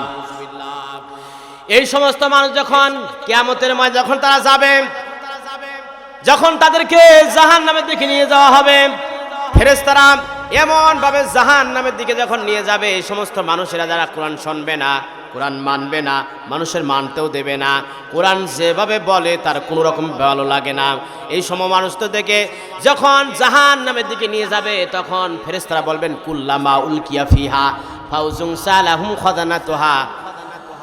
ফেরেশতারা বলবেন যে তোমাদের কাছে কি কোনো কোরআনের কথা আসে নাই? তোমাদের কাছে কি কোরআনের কথা বলা হয় নাই, শোনানো হয় নাই? তখন তারা বলেন ফাঁকা যাব না, আমাদের কাছে কোরআনের কথা এসেছিল, আমরা তাদের কাছে বলেছিলাম তোমরা সম্পূর্ণই মিথ্যুক ছাড়া আর কিছুই না। এতক্ষণ কোরআনের কথা শুনলাম, শোনার পর কি হৃদয়টা কি পরিবর্তন হয়েছে কিনা বলেন? কথা বলেন। যারা কথা বলতেছে না তাদের হৃদয় এখনো মনে হয় পরিবর্তন হয় নাই। কোরআন দিয়ে যদি হৃদয় পরিবর্তন না হয়, তাহলে পীর সাহেবের মন্ত্র করে কি কাজ হবে নাকি? আমাদের সমাজে এমন একটি মানুষের একটা মিসগাইড করা হয়, মানুষের একটা ভুল পথে আনা হয়। এই ভুল পথ থেকে আমাদেরকে বাঁচতে হবে। সে ভুল পথটা কি? কিছু মানুষ মনে করেছে যে মনে হয় আমরা যদি মাদ্রাসা করি, মসজিদ করি, তাহলে এটাই মনে হয় জান্নাতের একটা ওসিলা হয়ে যাবে। একজন সাহাবী এসে বলতে, রাসূলুল্লাহ আপনি জানিয়ে দেন ইসলামের মধ্যে কোন অভ্যাস উত্তম? রাসূলুল্লাহ বললেন যে ইসলামের মধ্যে দুইটা অভ্যাস হচ্ছে উত্তম। এক নম্বর হচ্ছে ক্বালা মান আরাফতা ওমাল্লাম তারিফ। রাসূলুল্লাহ বললেন এক নম্বর হচ্ছে যে মানুষদেরকে খাবার খাওয়ানো। এক নম্বর কি? মানুষদেরকে কি বলে? খাবার খাওয়ানো। আর দুই নম্বর হচ্ছে অতুকরিমু সালাম। দুই নম্বর হচ্ছে সালাম দেওয়া। এই দুইটা অভ্যাস উত্তম। মানুষদেরকে খাবার খাওয়ানো, কলা তুতিমু তুআমা, এক নম্বরে খাবার খাওয়ানো, দুই নম্বর তুকরিমু সালাম, মানুষদেরকে সালাম দেওয়া। এটা তো মানুষ এখন সালাম একেবারে দেওয়া ভুলে গেছে, একেবারে ভুলে গেছে। মানুষের খাবার খাওয়ানো এটা মানুষ ভুলে গেছে। কিন্তু একটা কথা বলতে চাই, আমরা অনেকেই আছে যে আমরা আমার এলাকার মানুষদেরকে খাবার দেই না, অথবা মানুষের আমরা দেখিও না, কোনো কিছুই করি না, অথচ দেখা যায় যে পীরের দরবারে যায় অনেক কিছু নিয়ে। এটা কিন্তু আপনার একটা কপাল খারাপ ছাড়া আর কিছু ভালো হতে পারে না। ঠিক কিনা বলেন? অনেকেই আছে যে তারা গরু নিয়ে যায়, ছাগল নিয়ে যায়, কিন্তু অথচ নিজের এলাকার মানুষেরা অনাহারে থাকে, খাবার পায় না ঠিক মতন। বাংলাদেশে একটা সূক্ষ্ম একটি ইসলামকে নিধন করার একটা পায়তারা চলছে। এটা সাধারণ মানুষের বোঝা একটু কষ্ট হয়ে যায়। আমাদের বাংলাদেশে যদি আমরা শিক্ষার সিলেবাসগুলো আমরা দেখি, বর্তমান সিলেবাসগুলো অনেকগুলো, আমরা যে সময় পড়াশোনা করেছি ওরকমের নাওফেলের ঘটনা ছিল অনেকগুলো, সেগুলো কেটে দেওয়া হয়েছে। ওরকমের নাওফেল এমন এক ব্যক্তি ছিলেন, সে ইনজিল কিতাব পড়েছিল। ইনজিল কিতাব পড়ার পরে এত বয়স হয়েছিল, তার যে চোখের যে পাপড়ি আছে না, এই চোখের পাতাগুলো ঢুলে পড়েছিল।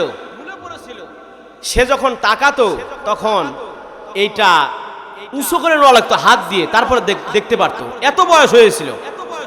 ওরকমের নাওফেল পড়েছিল যে এই জামানায় একজন নবী আসবে, তার নাম থাকবে মুহাম্মদ, তার পিতার নাম থাকবে আব্দুল্লাহ, আর তার মাতার নাম থাকবে হচ্ছে আমেনা। তার তো তখনই এটা পড়ার সঙ্গে সঙ্গে সে কালেমা পড়ে মুসলমান হয়েছিল, কিন্তু রাসূলুল্লাহর হাতে হাত দিয়ে সে কালেমা পড়ে নাই, এরকম আমরাই পাইছি। সে যখন মারা যায়, মারা যাওয়ার পরে হযরতে খাদিজা রাদিয়াল্লাহু আনহা, তার ছিলেন চাচাতো ভাই, রাসূলকে বললেন, হে রাসূল, ওরকমের নাওফেল তিনি তো আমার কাছের মানুষ ছিলেন, এই ব্যক্তিটা আপনাকে হাতে হাত দিয়ে কালেমা সে পড়ে নাই, কিন্তু এই ব্যক্তি আপনার প্রতি ঈমান এনেছে, আমি এটা জেনেছি, এটা আমি বুঝতে পেরেছি। এই ব্যক্তিটা কি জান্নাতে যাবে কিনা? আল্লাহ নবী বলেন, ওগো খাদিজা শোনো, আমি গেল রজনীতে আমি স্বপ্ন দেখেছি। আমি স্বপ্ন দেখলাম যে ওরকমের নাওফেল জান্নাতের ভিতরে সাদা কাপড় পরে ঘুরে বেড়াচ্ছে। বলেন সুবহানাল্লাহ। শুধু রসুলের প্রতি একটু কালেমা পড়েছে, বিশ্বাস স্থাপন করেছে, রাসূলুল্লাহ সম্পূর্ণ দিন সে মানতে পারে নাই, এর কারণ সে জান্নাতি হয়েছে। আল্লাহ পাক রব্বুল আলামিন আমাদেরকে জানিয়েছেন এই রকম, যে ব্যক্তি ইসলামের ছায়ায় নিচে আসবে, সেই ব্যক্তি কি করবে? সে নিজে বেঁচে থাকবে এবং পাড়া প্রতিবেশী যারা আছে তাদেরকেও দেখবে। আল্লাহ পাক বলেছেন, আরাইতাল্লাযী ইউকাযযিবু বিদ্দিন ফাযালিকাল্লাযী ইয়াদউল ইয়াতীম। আল্লাহ পাক বলেন, ওই দিনের কথা স্মরণ করো যখন প্রত্যেকটা মানুষকে ডাকা হবে। ইয়াউমা ইউকশাফু আন সাকি ওয়া ইদআউনা ইলা সুজুদি।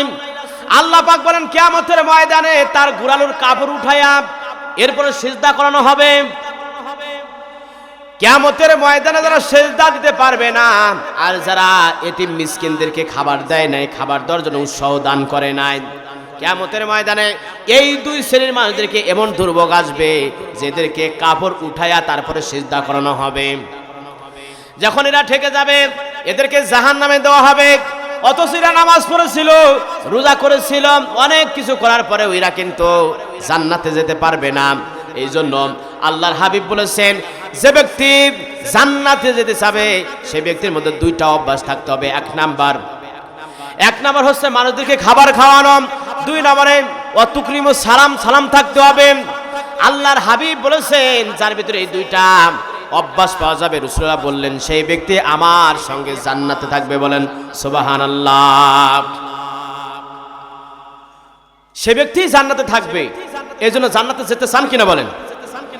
মালিক তুমি জান্নাতে, তোমার পাশে আমার একটি ঘর বানিয়ে দিও, একটি ঘর বানিয়ে দিও।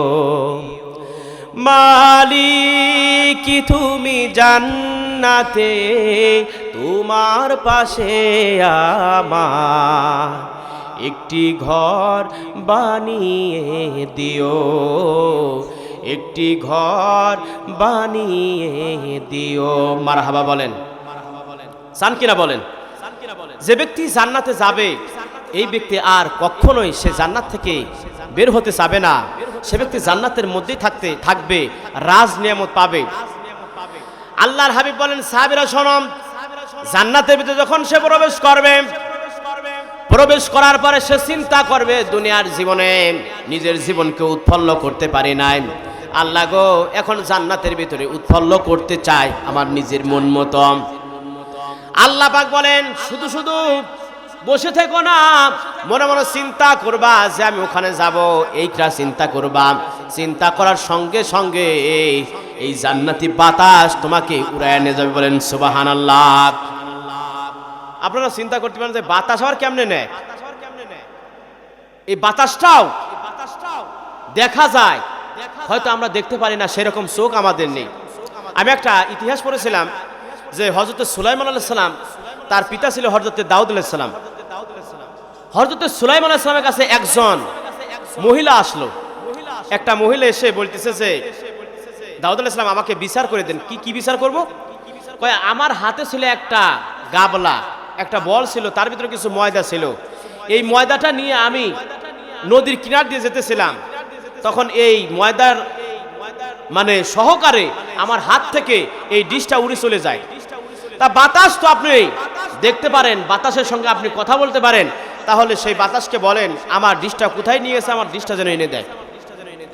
তা দাউদ আলাইহিস সালাম বলেছেন যে তুই বেশি বিরক্ত করিস না। তা আনুমানিক তার চাইতে অনেক বেশি তারা কিছু ময়দা দিয়ে দিয়েছে, তুমি নিয়ে যাও। তা ওই মহিলাটা যাচ্ছিল, পথের মাঝে দেখেছে এক ব্যক্তি, ছোট্ট একটি বাচ্চা এই মাটির ভিতরে ঘোরাঘুরি পাড়তেছে। ওই ব্যক্তি মহিলাটাকে দেখে বাচ্চাটা দাঁড়ায় বলতেছে, কি আপনি কই গিয়েছিলেন?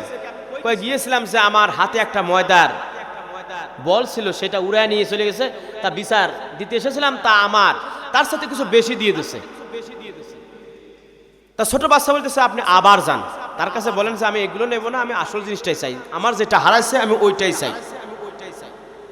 এরপরে সে আবার গেছে, যাওয়ার পরে বলতেছে তুই বেশি বিরক্ত করিস না, ওর চাইতে আগে যা দিয়েছিল তার সাথে আরো দ্বিগুণ বেশি বাড়ায় দিয়েছে। সে মনে মনে চিন্তা করতে, ব্যাপারটা কি ভালোই তো হলো। তার কাছে এসে আবার একটু বেশি বললাম, আবার সেই বাচ্চার সঙ্গে দেখা হয়েছে। দেখা হওয়ার পরে বলতেছে যে আপনার কি বিচার করলো? বললো তার সাথে একটু বেশি দিয়ে দিচ্ছে এখন। কয় না, আপনি আবার যান, যার পর বলেন যে আমার যে জিনিসটা হারাইছে আমি ওই জিনিসটাই আমি চাই। এরপর আবার গেছে, যাওয়ার পর বলতেছে যে তোকে বারবার পাঠাচ্ছে কি? তখন বলতেছে যে ছোট্ট একটি বাচ্চা আমাকে বারবার পাঠাচ্ছে। হযরত দাউদ আলাইহিস সালামের মাথায় তখন ধরলো আমার পরে যে নবী আসবেন এটা নিশ্চয় সুলাইমান পয়গম্বরই হতে পারে, তুমি বাচ্চাকে ডেকে আনো। বাচ্চাকে ডেকে আনা হলো। ডাকার পর বলতেছে যে আমি বিচার কিভাবে করব, বিচার আমি কিভাবে করব তুমি সেভাবে বলো, আমি তো তার বিচার করেই দিছি। হযরত সুলাইমান আলাইহিস সালাম বলেন আব্বাজান আপনি বাতাসকে হাজির করুন, বাতাসের কাছে জিজ্ঞাসা করুন যে এর ডিশটা কোথায় গিয়েছে। তখন বাতাসকে হাজির করা হলো। হাজির করে বাতাসকে বলা হলো যে এই মহিলা নদীর কিনার দিয়ে যাচ্ছিল, এর হাতে ছিল একটা ডিশ, এই ডিশটা কোথায় গেছে বের করে আনো।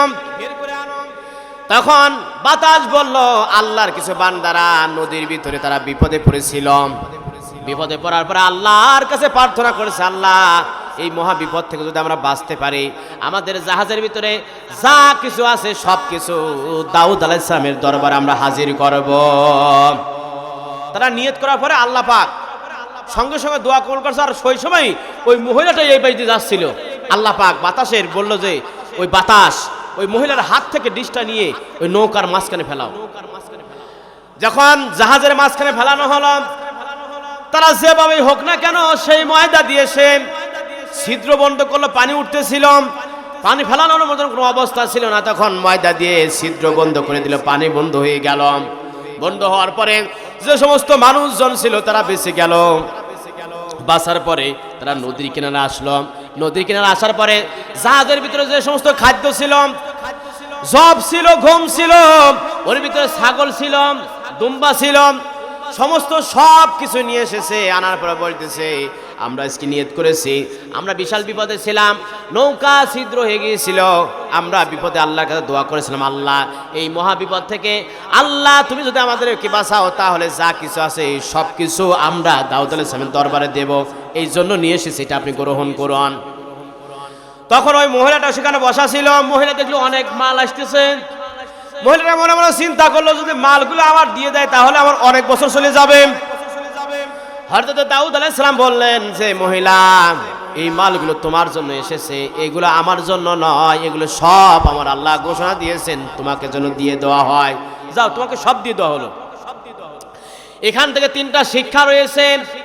এক নাম্বার শিক্ষা, বিচার যদি বাপ ভুল করে তাহলে বাপের মানা যাবে না, ঠিক কিনা বলেন? যদি এই দেশের প্রধানমন্ত্রী বিচার ভুল করে তাহলে ওই বিচারও কোনো মুসলমান মানতে পারে না। হযরত সুলাইমান আলাইহিস সালাম এটাই শিক্ষা দিল। আমার পিতা বারবার ভুল করতেছিল, হযরত সুলাইমান আলাইহিস সালাম ভুলটা ধরায় দিলেন, এমন ভুল ধরায় দিলেন। ভুল ধরার পরে হযরত দাউদ আলাইহিস সালাম সন্তানের প্রতি কি বিচার করেছিল নাকি বলেন? সে মেনে নিয়েছে যে সঠিকই তো, আমার সন্তান যেটা বলেছেন এটাই রাইট, এটাই মেনে নিতে হবে। এখান থেকে দুই নাম্বার শিক্ষা হচ্ছে হযরত দাউদ আলাইহিস সালাম যদি চিন্তা করতেন যে এই ভেড়াগুলো এসেছে, খাদ্যগুলো এসেছে, আমি রেখে দেব, তাহলে রেখে দিতে পারতাম। তার মানে যেখানে যেটা বন্টন হবে সেইটা প্রচার করে সেইটা পৌঁছানো দেওয়ার দায়িত্ব এইটা ইমানদারের কাজ। এখান থেকে তিন নাম্বার শিক্ষা হলো মানুষ যারা ছিল ওই জামানায় তারা সঠিকভাবে বিচার পেত। এই তিনটা জিনিস যখন যে দেশে জারি থাকবে বোঝা যাবে সেই দেশে ইসলাম কায়েম আছে, বলেন সুবহানাল্লাহ। তার মানে বাতাসের সঙ্গেও কথা বলা যায়। জান্নাতি যারা যাবে তারা অনেক দূর ঘুরতে ঘুরতে যাবে, যাওয়ার পরে একটা বাজার মেলবে।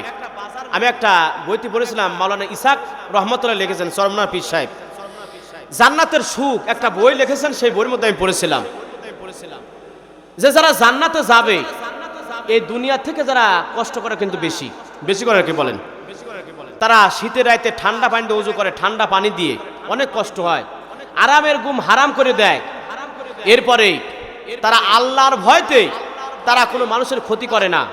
আমার এলাকার মানুষেরা আসলে অনেক ভালো, ঠিক কিনা বলেন?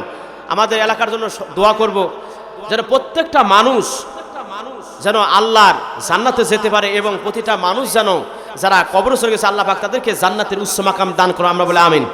ইসাক রহমাতুল্লাহ তিনি একটা বই লিখেছেন জান্নাতের সুখ। এই সুখের মধ্যে লেখা আছে যে জান্নাতে যারা যাবে সপ্তাহে একদিন একটু বাজার মেলবে, সেই বাজারে কোনো বেচাকেনা হবে না, শুধু হবে জান্নাতি যারা যাবে তাদেরকে একটু দেখাশোনা হবে, তারা দেখবে, তারা ওকে দেখবে, ওর সঙ্গে কথা বলবে, এটাই হচ্ছে সেই বাজারের কাজ। আল্লাহর হাবিব বলেন যখন তারা বাজারে যাবে, যাওয়ার পরে মানুষ কথা বলবে, এই করেছিলাম সেই করেছিলাম, দুনিয়ার থেকে কষ্ট করেছিলাম, সুখ দুঃখের কথা বলবে। আজকে আমাদের আল্লাহ পাক ওয়াদা করেছেন জান্নাত দেবেন, সেই ওয়াদা পূর্ণ করেছেন, আমরা জান্নাত পেয়েছি। আল্লাহ পাক রাসূল বলেন তখন জান্নাতের পূর্ব দিক থেকে একটা বাতাস আসবে, এই বাতাস যখন আসবে তখন ওই জান্নাতি মানুষের চেহারা তার চাইতে দ্বিগুণ বেড়ে যাবে।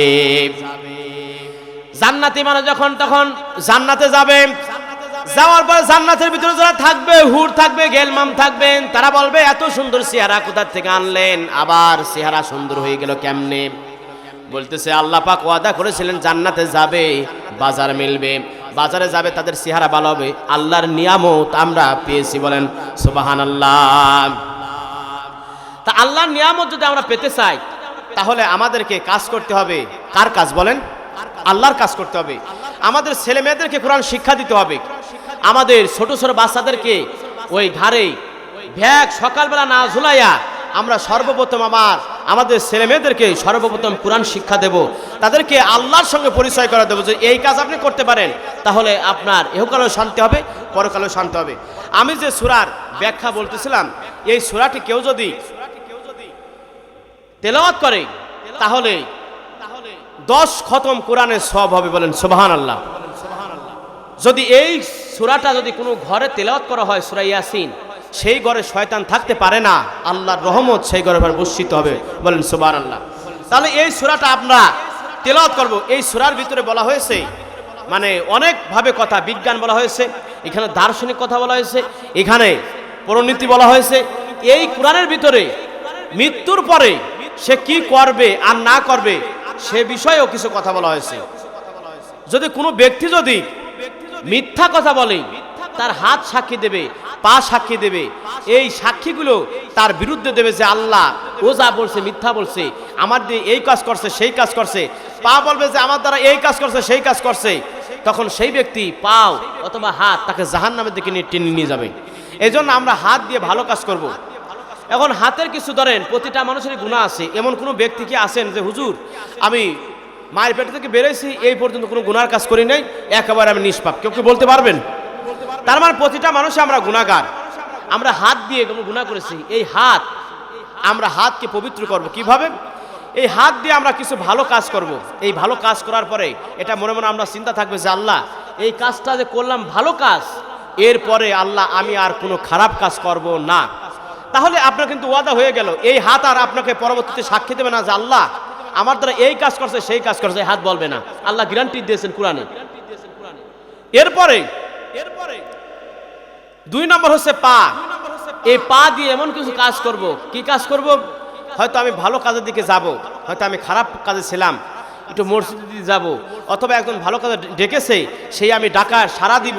এই কাজগুলো যদি করি আর মনে মনে চিন্তা করি আল্লাহ আমি এই ভালো কাজে যে গেলাম, এরপর আমি আর খারাপ কাজে যাব না, তুমি সাক্ষী থাকো, তাহলে পাও তখনকে থেকে তার তওবা হয়ে যাবে। এই পা আপনাকে বিরুদ্ধে সাক্ষী দেবে না। আমি কি কথা বুঝাতে পারছি আপনাদের? এখানে বলেছেন, আল্লাহ পাক বলেছেন যদি এই কাজ যদি করে তাহলে তাদেরকে 2টা সুসংবাদ দিয়ে দেন। কয়টা?